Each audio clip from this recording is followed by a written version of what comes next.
Well, amidst all of this, is also the trial of Justice Walter Onnoghen, where protesters from both sides stormed the CCT earlier today and the politics therein. Well, let's get the conversation started, everyone, shall we? Joining me from our Abuja studio, my panel tonight, special advisor to the PDP candidate on media, Mr. Frank Shuaibu, and beside him is a member of the APC, Mr. Ayo Oyalawa. Thank you so much, gentlemen, for coming on the program today. What a season we are in.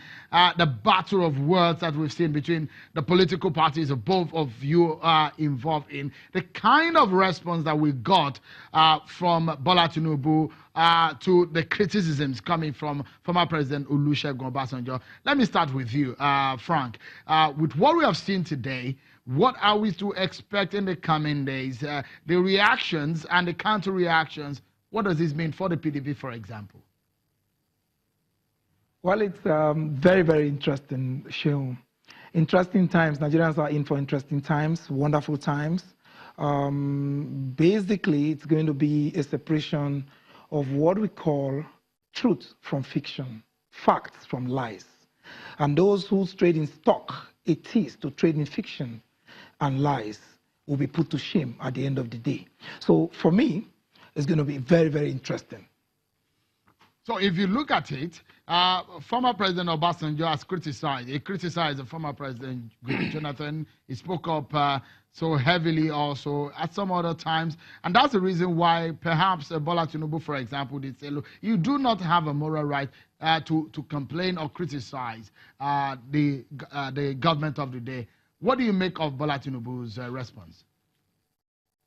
Yes, his response, as far as I'm concerned, is a vituperation of zero consequence. Because the reason is simple. When, in 2014, before the presidential election in 2014, His Excellency Chief Olusegun Obasanjo endorsed, they all went cup in hand to Abeokuta to seek the endorsement of His Excellency, the former President, Chief Olusegun Obasanjo. And particularly, on the 4th of March 2015, I remember vividly, and where in fact the words are on marble, where His Excellency, the current President, President Muhammadu Buhari, used very kind words for this same man, where he described him as a patriot, where he described him as someone who speaks truth to power, especially when the leader is going wrong. So in the circumstance, they should swallow it, they should accept it. Okay, let me go to Ayo Oyalawa. With very strong worded response coming from the leader of your party, Bola Tinubu. If you look at it, even the civil society organization is saying, look, INEC, for example, should look into some of the issues raised by President Olusegun Obasanjo. If you look at the antecedent of President Olusegun Obasanjo and relationship with your party, shouldn't your party be looking deeper into what has been raised by the former president? Thank you, Sean. Good evening. You see, all these are orchestrated noise and attempt to delegitimize the election. It is obvious from all indication that they are scared. Initially, they started with harassing the army chiefs, the security chiefs, saying they were partisan. When that was not going to sell, they came for the policeman that has been removed now, that has retired now, the IG. When that did not work, suddenly Zachary became Buhari's blood niece. Now when that is not working, they had to go and activate the letter writer, Olusegun Obasanjo, to come and do their dirty job. You see, when Asiwaju Bola Ahmed Tinubu said Obasanjo is not the man with the moral right to talk about election, he's not wrong. The facts are there for everybody to see. From the day, from the moment he became president till he left, he not only removed 3 Senate presidents, he took out 2 National House of Assembly speakers. He organized thugs to actually kidnap a governor for 3 days in Anambra. He organized another thug in Ibadan. In fact, he called him garrison commander to remove Rashid Ladoja.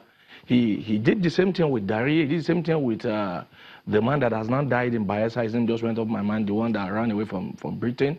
He did the same thing with Fayose himself, who was a member of his party. So Obasanjo is not the one who should tell us how to run a country.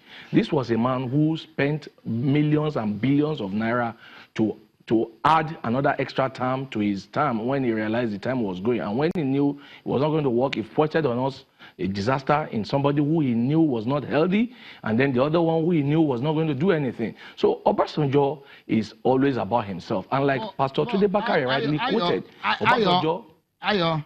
You're using some very strong words. I mean, when we're referring to other statements such as former president, we need to be careful on national television of some of the kind of words to be used. But let me say quickly, Ayo, let me put the question to you, that your party leaders went to him pre-2015 election. All of a sudden, it was your bride at the time. All of a sudden, is now a bad person. What does this mean? Can you believe politicians in this country? Can you? This is the season of politics. When people want to do politics, they will do whatever they need to do to win. As at the time, Nigeria was under so much cosh. And let me just quickly correct. I never use any strong word. All I said about General Obasanjo or Chief Obasanjo, whichever title he likes to go with, is what happened. They are on records. I never formatted or cleaned anything that is not true. So now talking about what happened in 2014, APC was just a few years old, about a year old in 2014. So APC needed every help they needed, they can get. And unfortunately, they went to a man whose only interest is in himself. Like Pastor Tunde Bakare rightly said, General Obasanjo only care about 5 people. And those 5 people are Matthew, Okikiola, Aremu, Olusegun, and Obasanjo. He only cares about himself. You see, the problem we've had over years is that we give so much legitimacy to people because of the fact that we are looking for heroes. And unfortunately, Obasanjo put himself there like he's a hero. But it is clear that he will never let anybody outshine himself. You all were witnesses to when we were all fighting for June 12, 1993. I was a student then.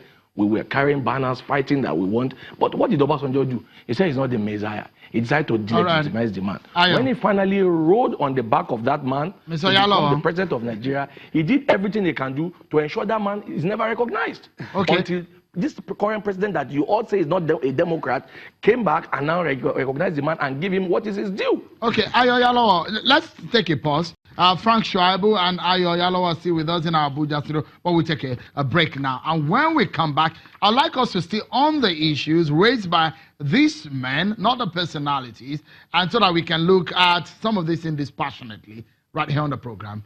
Join us again, everyone.